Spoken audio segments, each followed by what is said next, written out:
Ang gagawin lang natin, ika-classify natin yung differential equations. Okay? So, unahin natin, what is differential equations? So, differential equations are equations containing derivatives of one or more dependent variables with respect to one or more independent variables. Okay? So, when you say differential equations, kapag may nakita kayo sa isang equation, so when you say equations kasi, pag sinabi mo equations, of course, merong presence ng equal sign. Okay? Hindi yan magiging equation kung wala yung equal signs. Okay? So, differential equations is different from algebraic equation. Yung algebraic equation, makikita ka lang doon x's, y's, z's, or kung ano-ano pang mga letters. And then may equals. Okay? Tulad nito. That is an algebraic equations. Yung differential equation naman, kakaiba. Meron ng presence nito. Okay? May dy dx, may dx dt, may dy dt. Okay? And other notation for differentials. Okay? Like y dot. Okay? Yung y dot na yan, it stands for dy dt. Okay? Other notation yan na pwede nyo makita sa isang differential equation. Next, yung mga prime notation, baka makakita kayo ng ganyan. Kapag may presence niyan sa isang equation, that is a differential equation. So ano pa yung mga iba pang makikita ninyong notations related to differential calculus? Kapag merong presence noon sa isang equation, yan ay differential equation agad. Okay? Sa algebraic equation,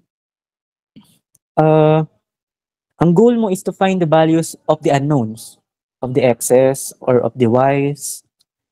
Sa differential equation, ang goal mo is to find the function or the solution, okay, in the form of a function using various methods.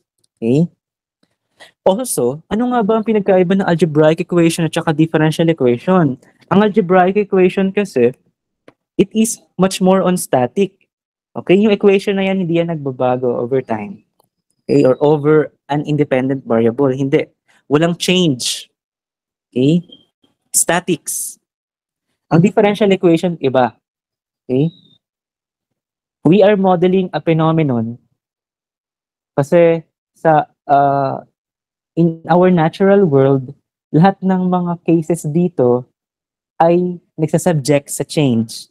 Okay? Lahat ng mga phenomenon na makikita ninyo naturally sa paglabas, bilis ng hangin, kapag naglalakad yung isang tao, kapag umaandar isang aeroplano, what else? Yung paggalaw ng Earth, revolution at saka rotation, pag-travel ng mga comets, okay, sa universe natin, kailan ang susunod, ang pag-project kung may tatama bang mga asteroids sa Earth or meteors sa Earth, lahat yan ay subjected to change. At paano natin mapipredict? Hindi natin mapipredict, for example, yung pagtama ng asteroids sa Earth by just using algebra. Okay? Mapipredict natin kung tatama ba iyan using differential equations. Pinipredict natin yon. Okay? So, ano ba ang ginagawa? Bakit kailangan ba nating i-predict? Una, para ma-predict mo ang isang phenomenon kung mangyayari is through the use of mathematics or your knowledge of sciences and mathematics. Bakit kailangan i-predict? Kasi para makapag-prepare. Okay? Alam natin kung ano yung mga susunod na scenario. Ma-anticipate natin. Sa ML, kapag magaling ka mag-anticipate, ay, top global ka. Okay, when you say anticipation, alam mo yung susunod na pupuntahan ng kalaban. Okay? Predicted mo, one step ahead ka always. Okay? So kapag may ganun ka kasing ability, as an engineer, I think you will be top-notch, okay, in the field. So paano natin predict using equations, differential equations. So ano ba paano ba tayo nagsosolve ng differential equations? Paano ba tayo nagsosolve ng differential equations? So we will be following this process chart or yung flow chart na ito. Una, you have to identify the differential equation. Is it variable separable? Is it homogeneous? Is it exact? Okay, so pag na-identify mo na yan, solve na natin yan using various methods na ituturo natin later on. Kapag na-solve, ano ang magiging product? Ano yung magiging result? The solution in the form of a function. So sir, ano nga ba ulit ang function? Okay? Kung babalik ako dito sa algebraic equation, so this is a simple algebraic equation. Okay? Yung x squared plus 3x plus 2 equals 0. That is a simple algebraic equation. O sir, paano mo gagawing function iyan? If I'm going to make this a function, ang gagawin ko dyan is i-omit ko lang itong 0. Okay? Wait. I-omit ko yung 0, papalitan ko ng y. Okay? Y is equal to x squared plus 3x plus 2. That is already an algebraic function. So when you say function, it is an equation that relates two variables. Okay? So sa case nito, bakit ito tinawag na function? That is because yung y daw na isang variable, ang relasyon niya sa x is of this form. X squared plus 3x plus 2. Okay?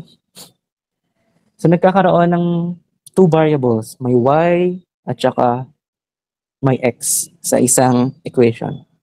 Okay?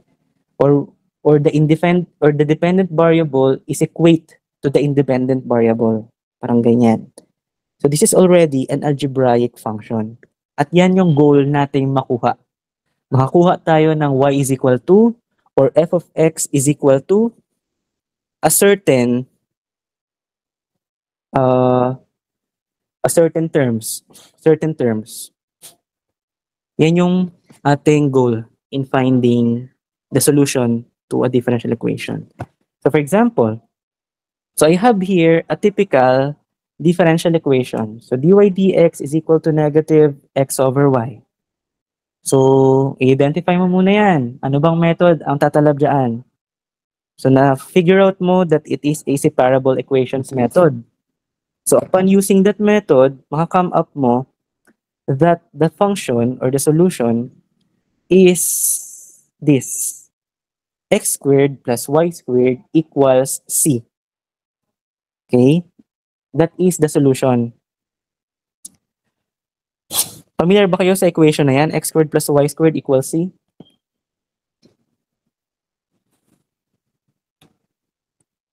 Pag ginarap kaya yan, ano kaya ang lalabas dyan? Mr. Campo. Circle po. Okay, it is a circle. Okay. Families of circle. Kasi ito ay naka-equal sa C. So this is a function because it has two variables at saka may relationship yung two variables. Yung function, it can be multivariable functions.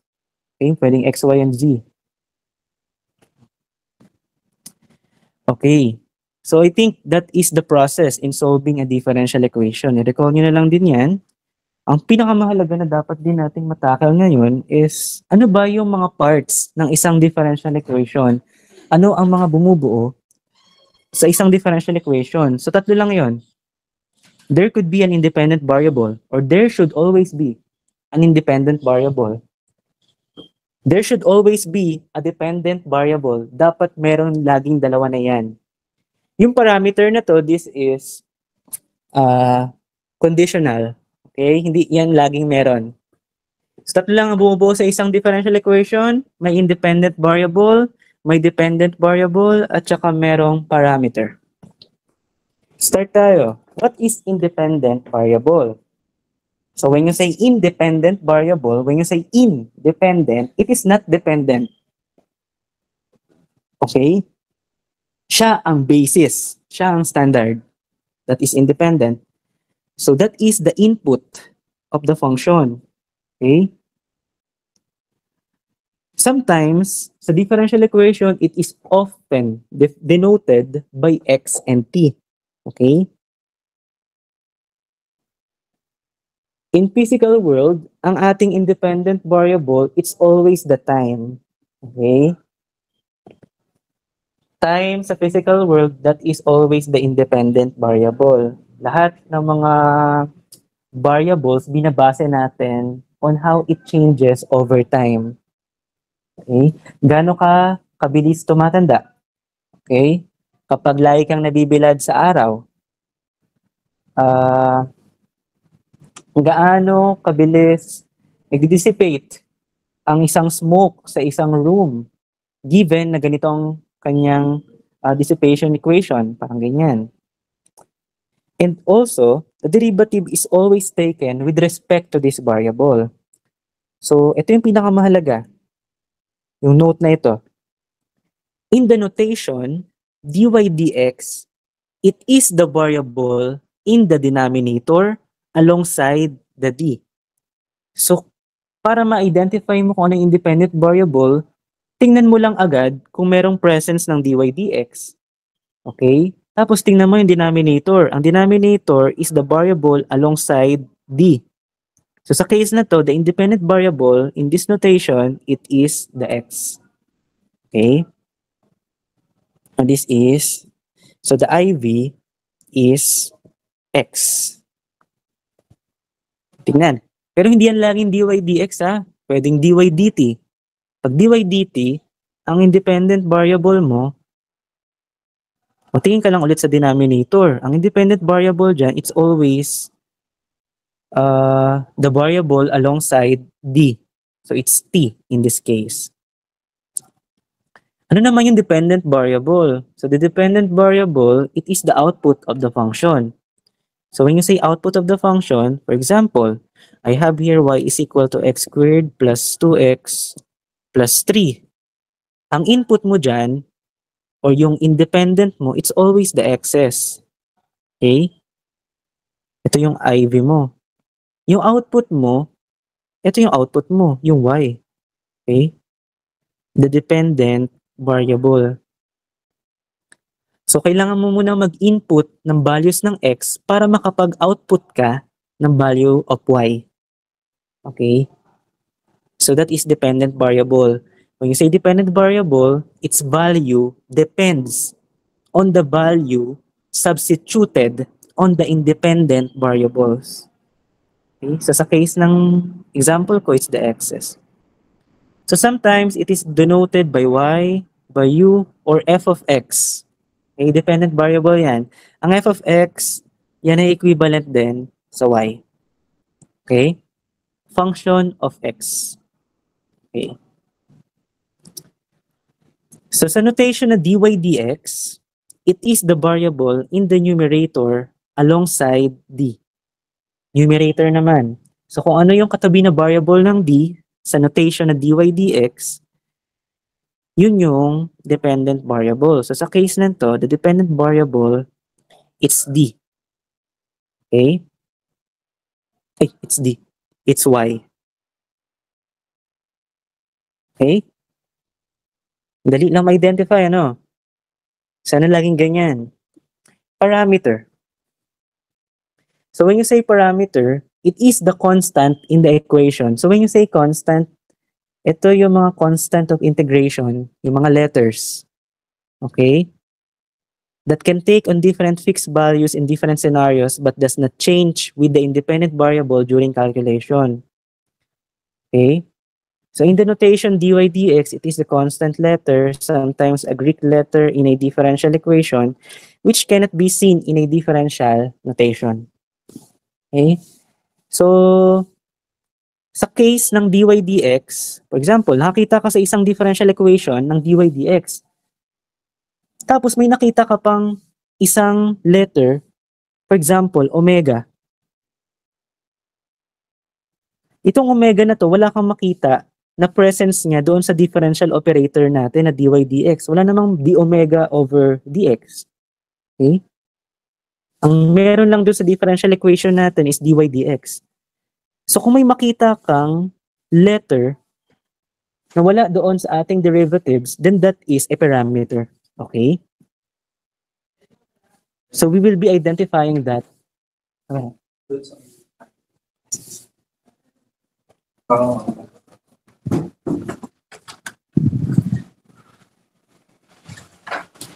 O gusto niyo mag-sharing stress na tayo? Pwede naman. May 24 minutes pa. Okay.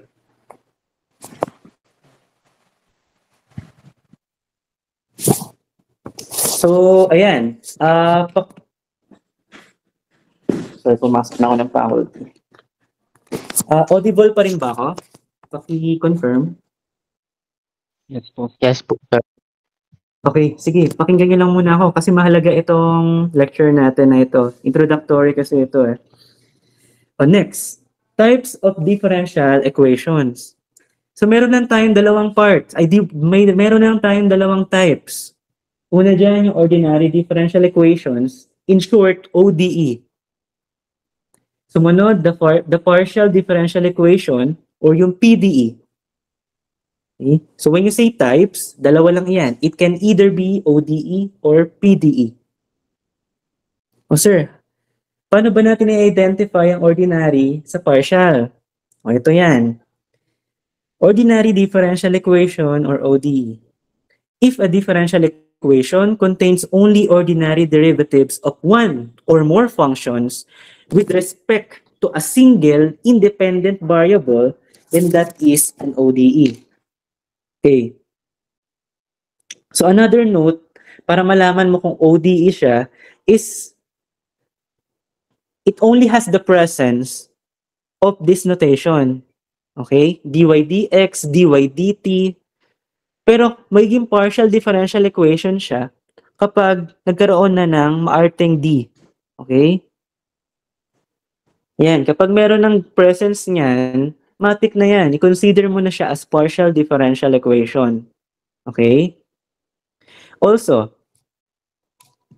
let's have a practice. Sa case na ito, bakit ko sa ordinary differential equation in-underline yung one or more functions with respect to a single independent variable? So for this case, okay, for this example, let me call on Mr. V. Andiyan ka, Mr. V?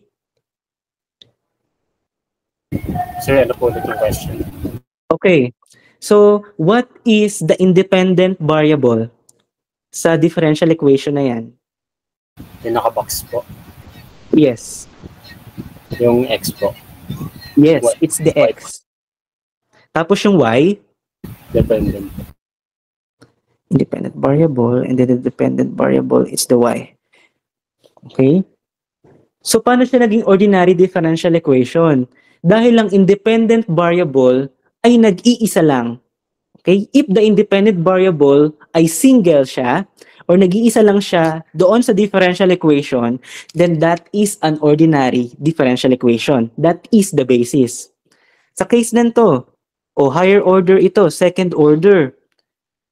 Ang IV mo dito, o yung independent variable mo, nag-iisa lang. It's always the x. Okay? dv mo, of course, it's y. Pero yung dv, pwedeng dumami. Pag dumami yung dv, it doesn't matter for as long as the independent variable is single, ordinary differential equation pa rin siya. O sa case na ito, Mr. Daria, yung pangatlo, what is the independent variables? What is the independent variable, Mr. Daria?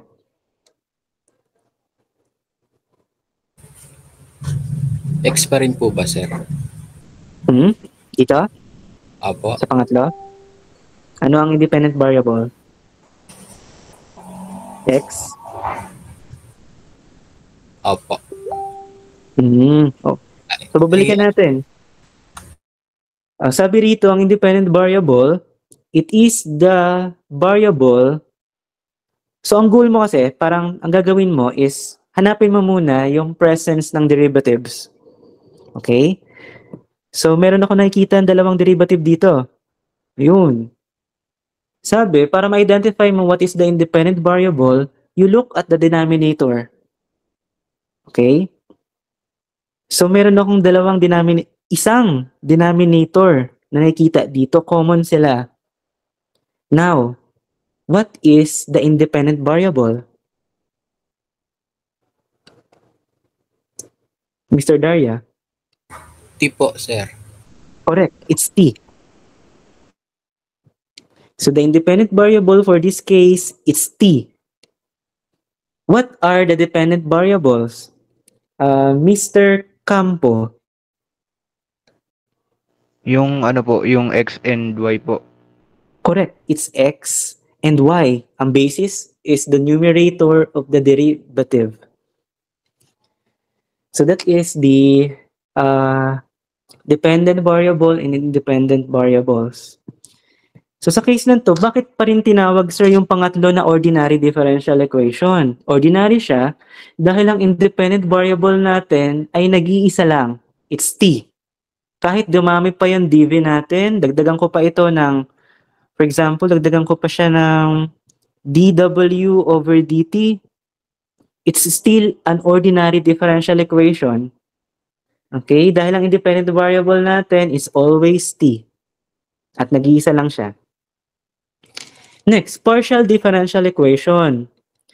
Pag partial differential equation, kapag nagkaroon ka na ng maraming independent variable, ayan o, nilinyahan ko, 2 or more independent variables, yan ay partial na dapat. Dapat ang mga di mo dyan ay nakamaarting di na. Okay? So sa case na ito, ang independent variable ko, it's x and y. Okay? Dalawa na kasi yung denominator eh. Diba? Na magkaiba pa sila. Di sila common. Tapos, ang aking dependent, it's u. Sa case naman nitong partial DE na ito, ang independent variable ko ay Mr. Otero. What is the independent variable for this example?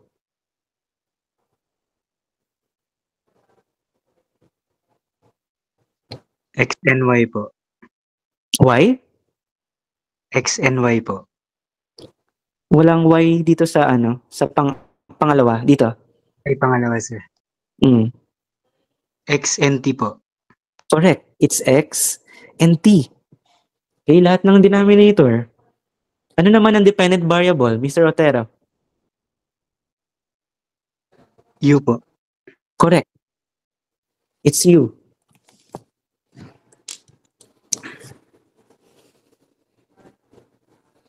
So I think marunong na kayo mag-identify ng mga DV, IV, parameters.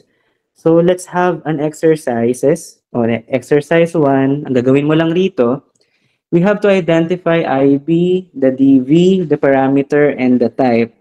Okay? O sige, dy dx is equal to cosine x. Mr. Diomampo, please answer. What is the independent variable? Yung X po. Correct. It's x. What is the dependent variable? Yung Y po. Correct. What is the parameter?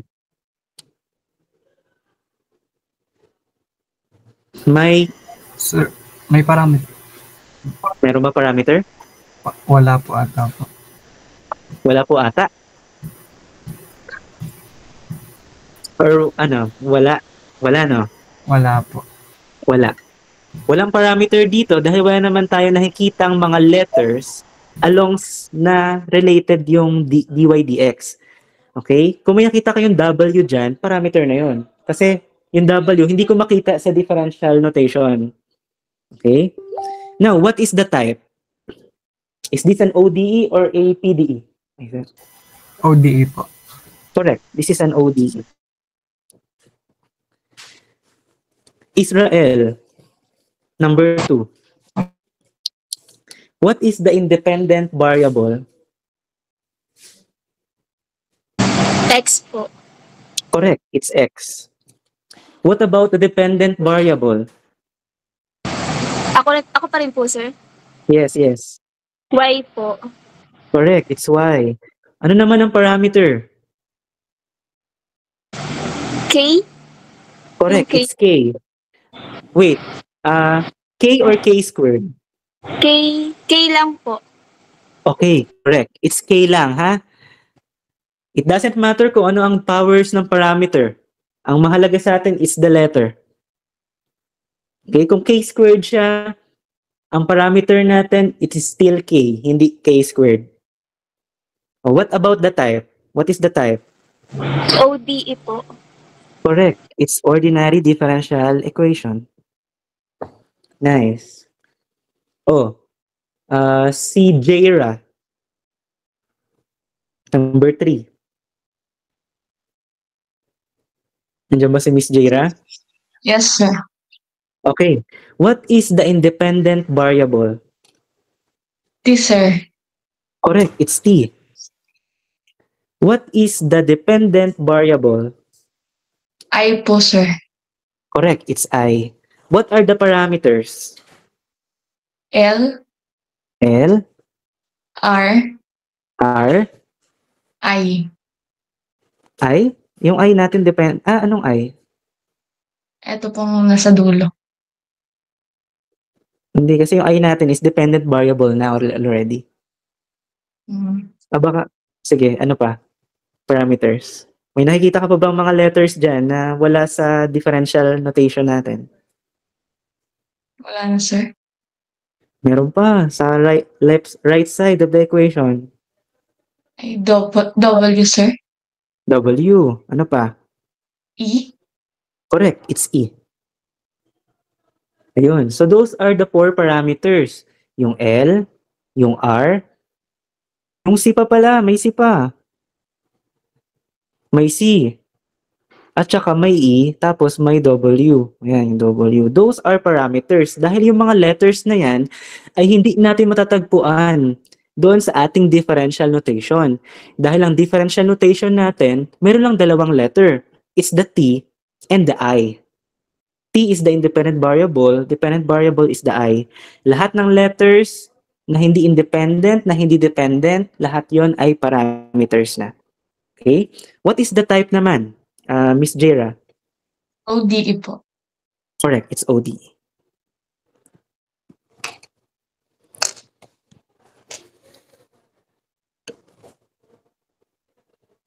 Okay.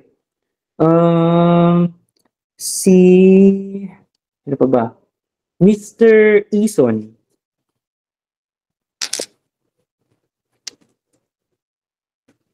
Number 4. Yes. What is the independent variable? Correct, it's X. What is the dependent variable? Correct, it's W. What are the parameters? May nakikita? Wala. May letter ka ba na nakita dyan na hindi kasama dun sa differential notation? Meron. Hindi. Correct, it's Y. Parameter, it's Y. And then what is the type? Correct, it's OD. Nice. Sige.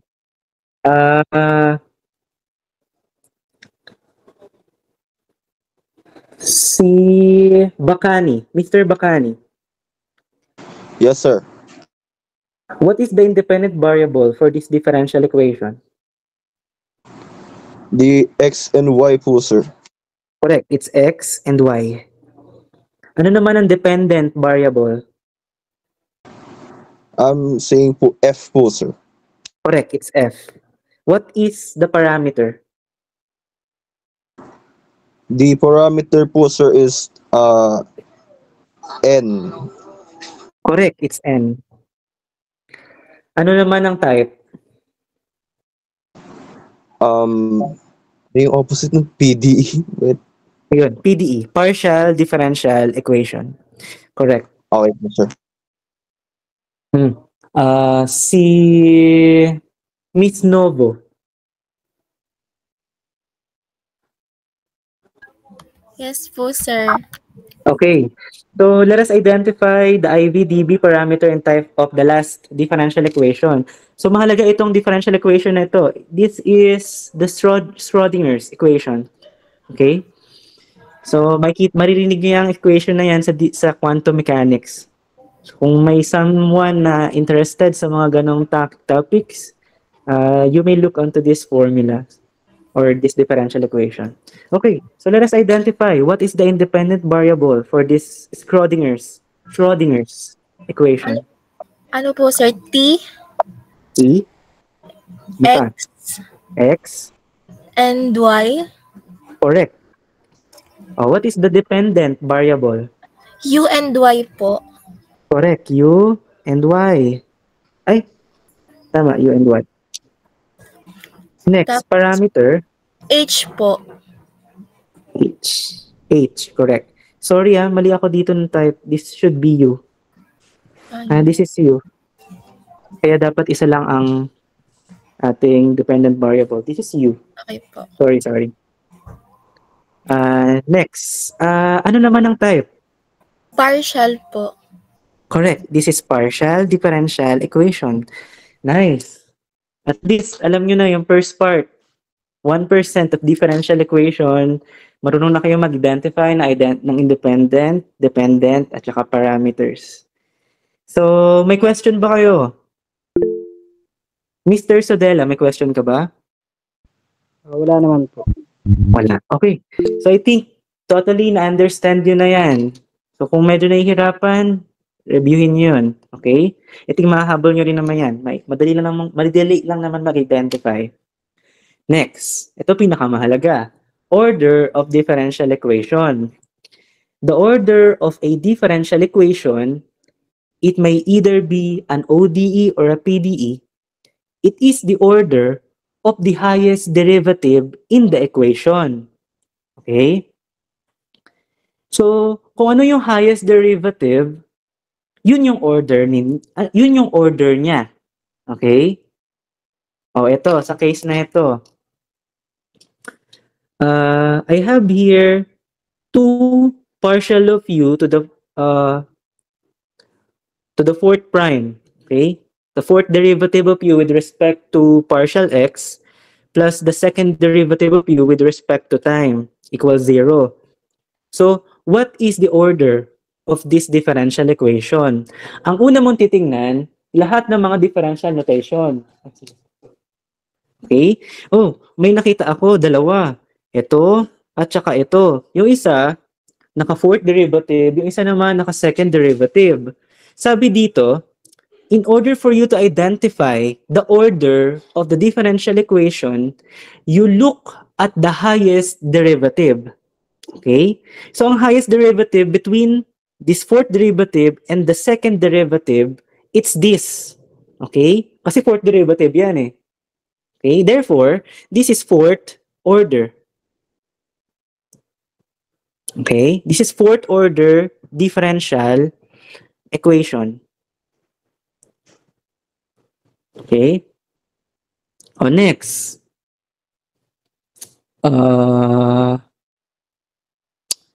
Mr. Campo. Sa second example natin, what do you think is the order of this differential equation? Second order po. Bakit second order? Kasi po yung isa po kasi parang naka-power yung isa, tas yung isa po yung parang second derivative. Yeah, correct. Okay? So sa case na to, this is second derivative of y with respect to x. Therefore, this is second order kasi yan yung highest. Ito kasi first order lang to. First derivative lang. Ito kasi second derivative. Okay? Next. Partial derivative of x or third partial derivative of x with respect to time squared plus 7, second partial of u with respect to time equals t plus u. Sino ba? Mr. Wee. May mga naalala ko pa eh. That is the order. Third po. Third order. Correct. Ito. So, I think kaya nyo nang mag-identify ng order. Pero sometimes kasi, ang differential equation ay hindi ilang yan nakasulat sa Leibnizian. Okay? Lahat kasi ito is naka-Leibniz. Naka-dy dx or naka-du dt. Okay? So, dapat familiar din kayo on other notations. Ang dy dx, it can be written as y prime. Okay? Ang dy dt, laging t ang independent variable kapag y dot. Okay? Tandaan ha, kapag mga dot, lahat yan, ang independent variable ay t or time. Tandaan ha, baka maglagay ako sa exam ng ganong trivia question. Sayang ang points, baka yun ang ikapasa. So, lagi tatandaan ha, kapag y dot, ang independent variable is always t. Okay? Y dot. Tandaan yung sinabi ko na yan. Other forms is, kapag partial, kapag second derivative, sir, tandaan natin, kapag first derivative, it's y prime. Okay? Kapag second derivative, it's y double prime. Kapag third derivative, it's y triple prime. Kapag fourth derivative kaya, anong itsura ng prime? Mr. Otero. Pag fourth derivative.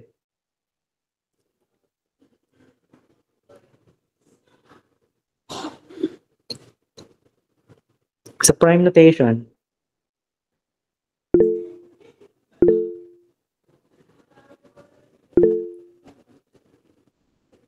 Nandiyan ba siya? Okay. So, very awkward kasi kung magsusulat tayo ng y prime prime prime. Napakadami na niyan. So, ano yung alternative way? Kapag higher prime na siya or higher derivatives, isinalagyan natin ng ganito ha. Tandaan nyo yan ha. Kapag may parenthesis yung power. Ibig sabihin nito, fourth derivative. Okay? Magkaiba ito. Kapag ito may parenthesis dito, yan ay to the fourth power. Degree yan. Okay? So, kapag may parenthesis ang power, that is the order of the derivative. Fourth derivative ba siya? Second derivative ba siya? Or fifth derivative? So on and so forth. Okay? So be familiarized with the notations. Oh sir, paano kapag partial? Paano ba natin sinusulat on other form kapag partial, tapos hindi Leibniz notation? Edi ganito, kapag fourth power yan, hindi ginagawa natin dyan, ux, naka-subscript, ha? Plus, utt equals 0. Dito may 2. Ito pala to. Okay, ganyan magsulat niyan. O ito, paano isulat itong partial? UTTT plus 7 UTT equals T plus U. Okay, ganyan siya isulat, ha? Baka kasi makita kayo sa exam na hindi Leibniz notation. So when you say Leibniz kasi, yung may over-over na differential notation. Okay? So, tandaan, ha? Yung iba pa mga notation. Tandaan yung mga sinasabi ko. Baka kasi ilagay ko talaga, ha? Next. The degree of differential equation. So, paano ba natin i-identify ang degree ng differential equation? The power or exponent to which the highest order derivative is raised when the derivatives can be written in polynomial form. Okay? Ito, pinakamahalaga, important note. The degree of DE is not defined if the derivative is inside the transcendental functions. So, ano yung mga transcendental? Ln, E, trigo, inverse trigo, hyperbolic, inverse hyperbolic.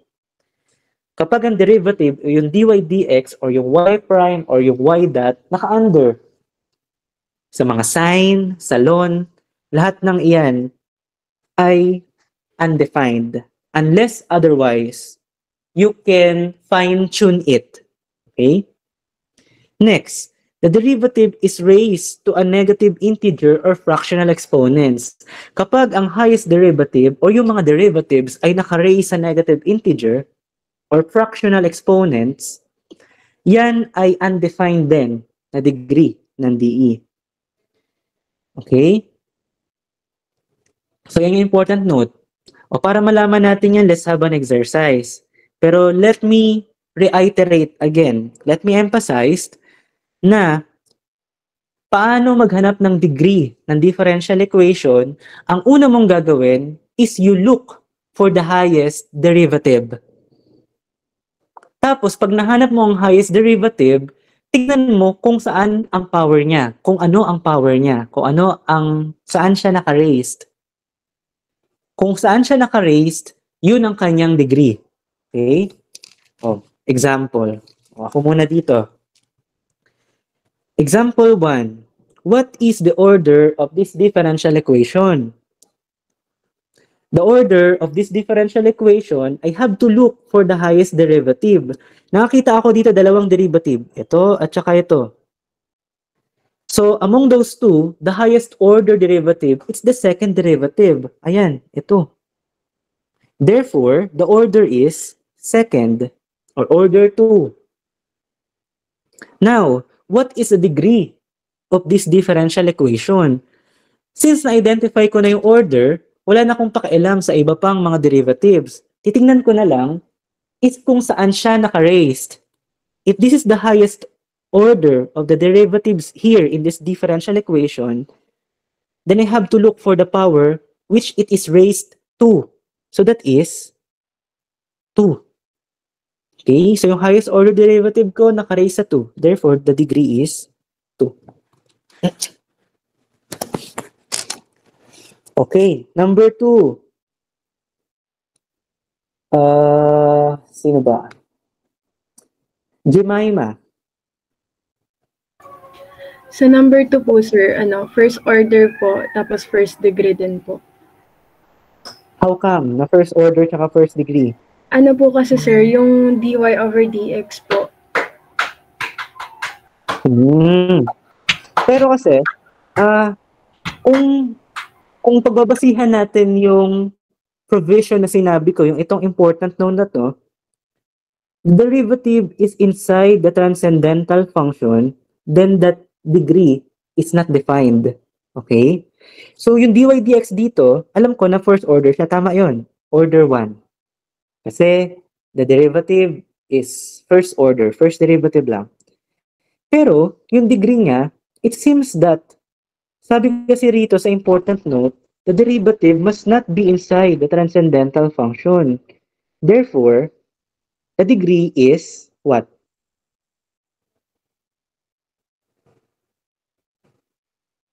The degree is undefined.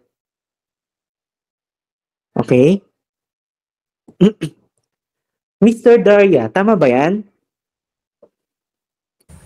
Opo, sir, undefined po. Kasi Undefined. nasa loob po siya ng trigo. Tama. Kung yun ang magiging nating basis, masasagot talaga natin na ang degree ay undefined. Okay? Pero, mali yun. Okay? So, I understand na tama, may sagot nyo talaga is undefined. Pero hindi siya ganon tinitingnan. Okay? Hala, sir, paano po ba? Sometimes kasi, we have to fine-tune first the differential equation using the techniques of algebra first para masulat natin siya sa magandang form. And it turns out that this differential equation can be rewritten as dy dx equals arcsine of x. Lahat ba nag-agree dyan? If that is the case, therefore, the order is first order siya, and the degree is also 1. Okay? So yon ang ating order and degree for this differential equation. Order 1, degree 1. Okay? So wag muna kayong mag-decide or mag-decide na yun ang degree niya. Kasi baka pwede na natin siyang ma-fine-tune or maiayos in the form na hindi na siya naka-under ng transcendental functions. Okay? Pero kung dumating sa point na kahit ayusin mo siya at hindi na siya at hindi talaga siya maalis sa transcendental function, I think that is the time na undefined na yung ating degree. Okay? O, next, number 3.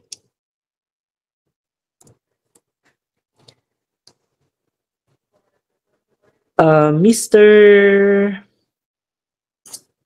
Ba?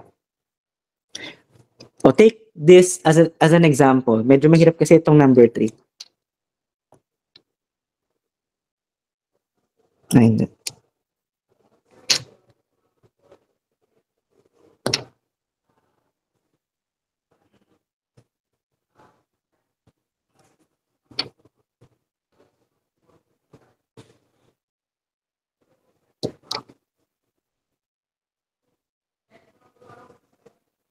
Ay. Wait.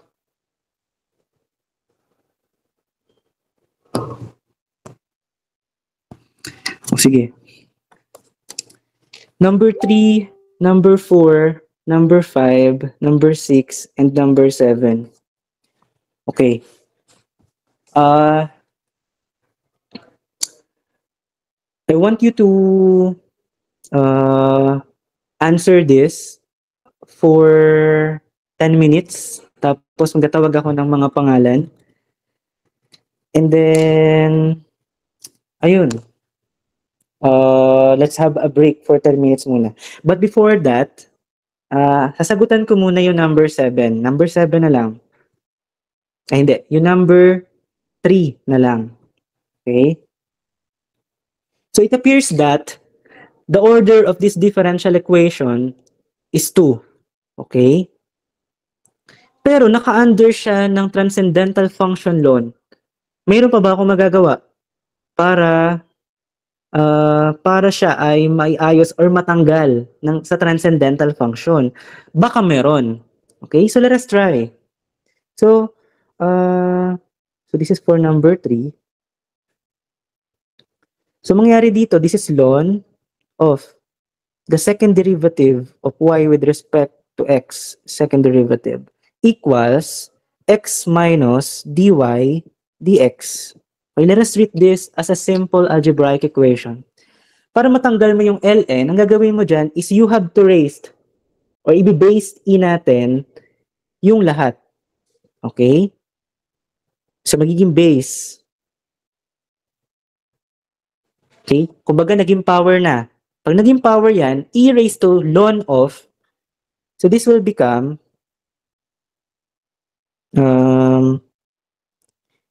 d squared y dx squared na equals e raised to x minus dy dx.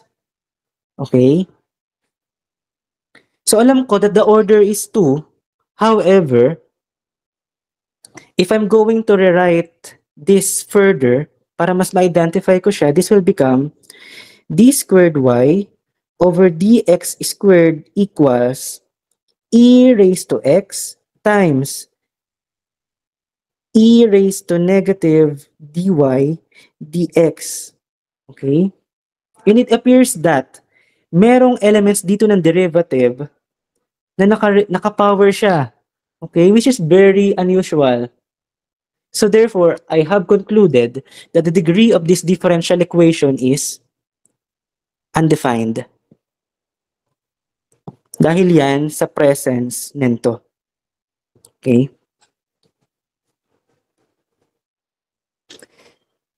Naintindihan?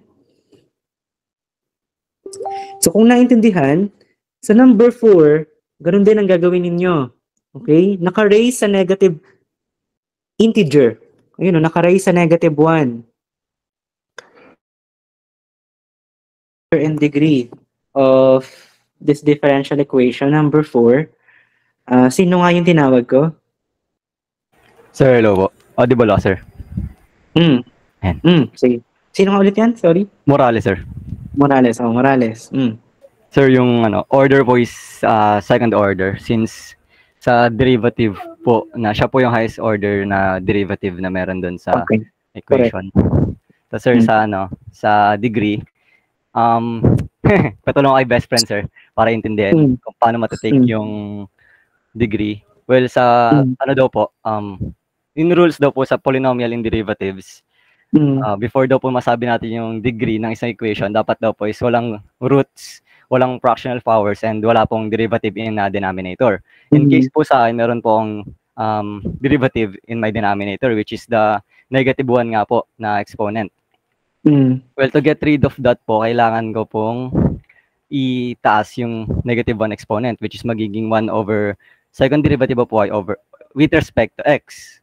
And after that, sir, kailangan ko pong i-multiply yung buong equation with the derivative denominator na maglilid po siya sa 1 plus dy dx times the second derivative of y with respect to x equal x multiplied to second derivative of y with respect to x squared plus second derivative of y with respect to x cosine x. Yun po. And may kita po doon na ang magiging highest degree na meron po yung equation is 2. Correct. So degree is 2. Nice. Sino nagtanong? Sino si best friend? Si best friend, sir, si GPT. Si best friend, sir, si GPT. Okay. Tama siya this time. Okay, so paano? Well, kung titingnan natin siya without doing anything, the differential equation, it appears that the degree is undefined. Pero hindi natin pwedeng i-decide agad na undefined. Dapat doubtful tayo. Okay? As someone who is studying differential equation, dapat doubtful tayo. So sa case na ito, it appears that the highest order is raised in -1. Tama? So kung naka-raise siya sa -1, baka may kaya akong gawin using algebraic techniques para matanggal yung -1 na power niya. Ang dapat kong gawin is I have to multiply the whole equation by d squared y dx squared. Okay? If this derivative is multiplied to every terms of this differential equation, ganito ang mangyayari. This will become 1 plus this will become second derivative of y with respect to x times dy dx equals this will become x times d squared y dx squared. This time, this will be raised to 2. Okay? Plus cosine x times d squared y dx squared. Ngayon, nakikita ko sa differential equation, wala nang naka-raise sa -1. Wala rin ako nakikita na naka-raise sa mga fractional exponents.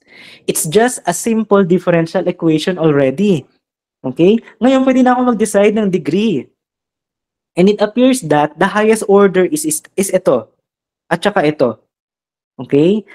At titingnan ko syempre kung saan yung may highest power. So sa case nanto, this is 2. Therefore, therefore the degree of this differential equation is 2. Okay? Naiintindihan ba? Mr. Wee, naiintindihan? Yes po. Okay. So sa degree, be wary. Huwag mag-decide agad. Kailangan mo munang gamitan ng mga algebraic techniques. Okay? Algebra pa lang yan. Wala pa tayong mga differential equations technique na ginagamit. O, si number 5 naman, sino? Sir. Sir. Uy. Ay. Sino yun? Okay. Sino ba, sir? Sino nga yun? Sino yung tinawag ko? Sir, dalawa po sila kanina sa 5 po, sir, na tinawag niyo pa. Dalawa ba? Yes po, sir. Sige, si Guy na lang. Sir? Oh, yan. Sino ka ulit? Sorry. Jared, sir. Ramos po. Si Ramos. O, sige, ikaw Ramos. Yung order niya, sir, third po. Third. Tapos? Yung degree, 4. Kasi, po, di ba? Una po, di ba bawal po yung fractional exponent? di ginawa ko muna, para di po ako malito, ginawa ko muna ng naka-raise din yung naka-square into 1/2. Tapos? Di parehas na sila, 2/3 tsaka 1/2. Kinuha po yung LCM nila, which is yung 6 po. Correct. Para mag-cancel. Tapos minultiply ko po sa parehong side para mag-cancel. Kaya ayun po, naging d cube y with respect to dx cube. Tapos raised to 4. Tapos yung isa po naka-raised to 3 naman. Kaya ayun po, nakuha ko yung degree na 4. Okay, that's good. Okay? That is the answer. So, sa case na ito, it appears that the highest order derivative is raised to a fractional exponent. O, di ka muna pwedeng mag-decide. Alam mo, ang order niya is 3. Pero ang degree, huwag ka muna mag-decide na undefined. Baka kasi pwede ka pang may gawin. Okay? So, for number 5, yun nga, makati sa mata magkaroon ng square root sign. So, iniiba natin. Okay. Yung itsura. So, this will become 1 plus the second derivative of y with respect to x. And this is raised to 1/2. Oh. Kailangan kong i-get rid yung aking fractional exponents. At gagawin ko yan using algebraic technique. Okay? I-raised ko siya to a certain number na dapat kung gagawin ko sa left, dapat gawin ko rin sa right. At para maating ko yun, na parehong value yung erased ko sa kanya, both sides, I have to look for the LCM or the LCD for this case. Sa case na ito, kailangan kong erased yung left side of the equation sa 6. Okay? And the right side of the equation, erase ko rin sa 6. This is legal dahil kung ano yung ginawa ko sa left, saan ko siya ni-raise, yun din ang ipinang-raise ko sa right side of the equation. Ni-raise ko sa 6, tapos ni-raise ko rin sa 6 yung right. Okay? So, legal iyan. And then, ang mangyayari dito, this will become the third derivative of y with respect to x raised to 4. Okay? Kasi 2/3 times 6, it's 4. Next. And then this will become 1 plus the second derivative of y with respect to x, and then this is 3. Okay? And it appears that kung i-expand ko ito, ang highest degree pa rin yan, it's 3. Walang paring tataas sa left side of the equation. Okay? The degree of the whole differential equation therefore is 4. Tama ba? Hindi ba sagot mo 4? Ramos? Yes po. Correct. It's 4. Anong basis mo? Anong ChatGPT ka rin? ChatGPT, tsaka sir? Okay, correct. Patulong okay. Okay, good. So, tama din yun. So therefore, the degree of this is 4. O, mag-practice kayo ha. Yung kayo lang. Okay, number 6. Sino yung number 6? Ako, sir. Si? Sir? 3, si, sir. Ano pangalan mo? Sorry. Ano pangalan mo? Ay, Quadra, sir. Quadra. Si Quadra, Quadra. Likaran mo. Oh, anong order? Order, sir, 3, sir. 3. Yes. Tapos, ang degree? Sir? Undefined, sir. Undefined. Sabi ni ChatGPT, bakit daw? Yan, sir? Kasi yung sa try ko, sir, may tan tayo, sir.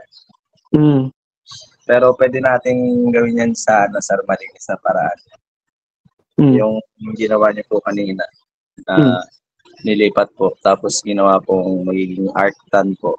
Tapos po, tama. Sir, yun na po, sir, magiging undefined na po, sir. Undefined pa rin. Oo, kasi may presence pa rin ng transcendental function, tapos nasa loob yung mga derivatives, which will make the differential equations degree undefined.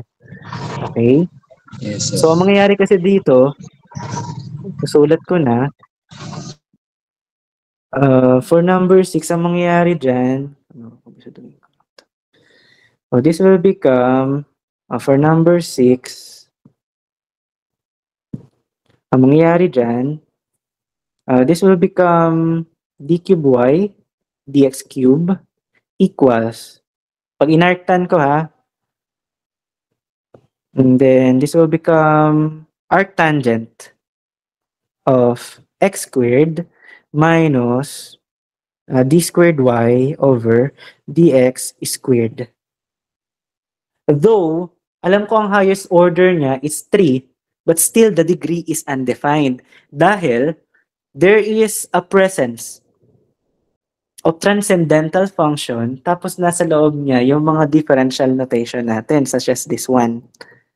Okay? And it appears that number 6 differential equation degree is undefined. Okay? So, naging undefined siya. Di mo pwedeng isagot na, sir, titingnan ko lang naman yung highest order. Tapos, ang highest order ko, ito. Tapos, naka-raise yan sa 1. Oh. Meron kang point. Pero mali. Okay? Kasi meron pang provision yung ating basis sa pagtatalaga ng degree. Dapat ang buong differential equation walang transcendental function. Okay? May nakita ako. Or yung buong differential equation, tas sa differential equation na yon, dapat walang mga derivatives na nasa loob. Yun yung tamang explanation. Walang mga derivatives na nasa loob ng transcendental functions. So sa case kasi nito, kung x squared lang ito, for example, ganito lang ang nangyari. Arctangent of x squared minus d squared y dx squared. Yun ang tamang sagot. Degree mo is 1. Okay? Pero ngayon sa case na ito, this is wrong. Okay? Dahil nang nasa loob ng ating transcendental function ay yung buong second order derivative. Ito, nasa loob. And this makes the differential equation's degree undefined. Okay? So yan, ine-explain ko pa further yung chinat GPT ninyo. Okay, for number 7, what is the order of the differential equation? Sino yung tinawag ko? Hello? Sir, ako po. Sino nga yun? Si Chansey. Yes po. Ano ang so, order? Sir, yung order niya po is 3 and yung degree po is 1 po. Okay. So, ano ang ginawa? Bakit kaya ganon? So, nagpatulong rin po ako, sir, kay GPT. Sabi niya po, since naka-radical po yung highest order natin, kailangan daw po makancel yon. So, ginawa niya po is transpose niya po yung denominator dun sa right side po, then nag-square po tayo para makancel po yung radical. And after that, may kita po natin na yung degree po natin is 1 po. 1. Correct. Sige, let me resolve yung ginawa ng ChatGPT. Okay? So this is 3x squared all over the square root of third derivative. Sorry, this is d cube y over dx cube plus dy dx. Sorry, this is dy dx and then equals 7y. dy dx is squared and this is 7y. Okay? So, hindi ka pa pwede mag-decide ng degree dyan. You have to fine-tune first the differential equation para ma-decide mo kung ano ang degree. Okay? So, ang gagawin ko dito, I will cross-multiply. So, this will become 3x squared equals 7y multiplied by the square root of the third derivative of y with respect to x plus first derivative of y with respect to x squared. Okay? So, I have to get rid of the radical sign. So, gagawin ko, Kung ano ang i-raise ko rito sa left side, ganoon din ang i-raise ko sa right side para balanse at legal. So in order to eliminate the radical sign, I have to raise it by 2. Okay, the whole equation by 2. And this makes the left side of the equation 9x to the 4th.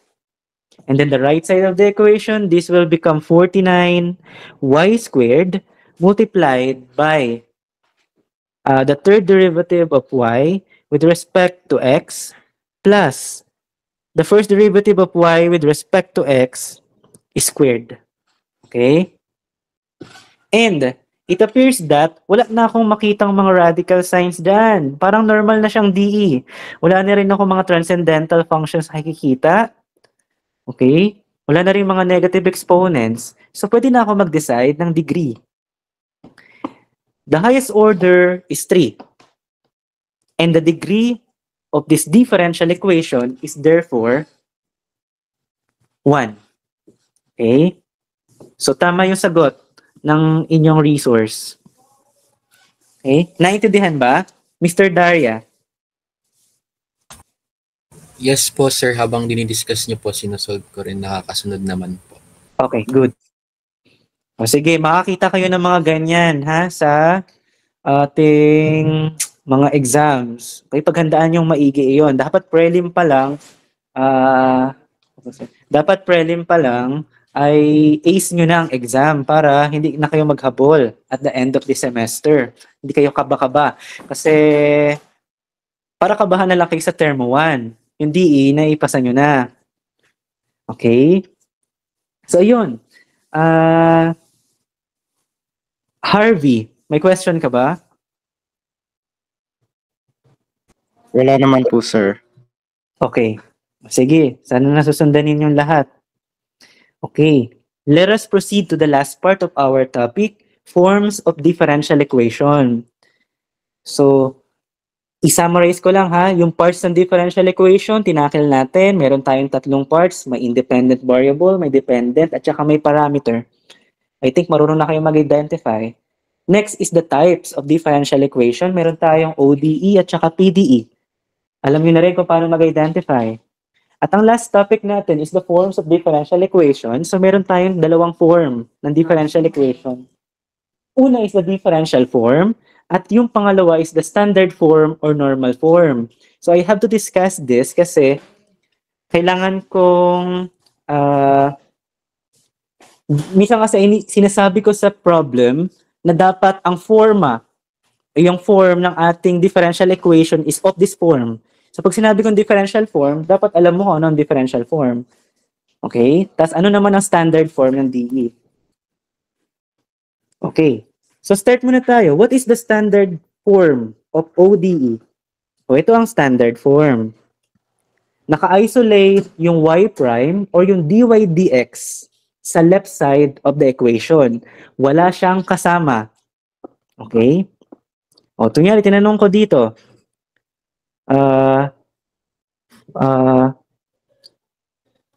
Reform this differential equation to its standard form or to its normal form. So, ang gagawin mo is, kailangan ko ma-isolate yung dy dx. So, ang gagawin ko rito is 4x dy dx equals x minus y. So, para ma-isolate ko yung dy dx, I have to divide both sides by 4x. Okay? And it appears that na-attain ko na yung goal ko na wala dapat kasama yung dy dx sa left side of the equation. So this will become dy dx equals x minus y over 4x. And this is the standard form of the differential equation. So dapat marunong kayo mag-algebra. Puro algebra pa lang tayo ngayon ha, na first part. Okay? So, yan yung standard form. Tandaan. Lastly, the differential form. Okay? So, sa differential form, hindi naka-isolate yung dy dx. Siya ay naka-equal to 0. Tapos yung dx at saka dy is distributed along the terms of the differential equations. So, for example, same problem. 4x times dy dx plus y equals x. Paano ko siya gagawing differential form? O ganito gawin mo. You multiply the whole equation by dx. Okay? So ito mangyayari. This will become 4x dy plus y dx plus x dx. So this will become equals x dx. Okay? Pero ang sabi kasi sa differential form, dapat dx daw mauna, tapos dy to, tapos equal to 0. Okay? Yan ang differential form.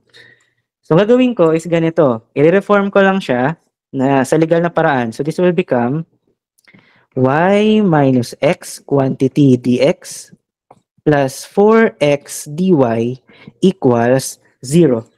And that is the differential form of this differential equation. Okay? Mr. Morales, may question ka ba? Wala po, sir. Okay, naintindihan naman? Opo, sir. O, puro algebra pa lang tayo ha, pag mamanipulate pa lang ng mga terms. Okay? So, yun. Sagutan na lang natin ito next meeting, yung exercise 3. At this concludes our lecture for today.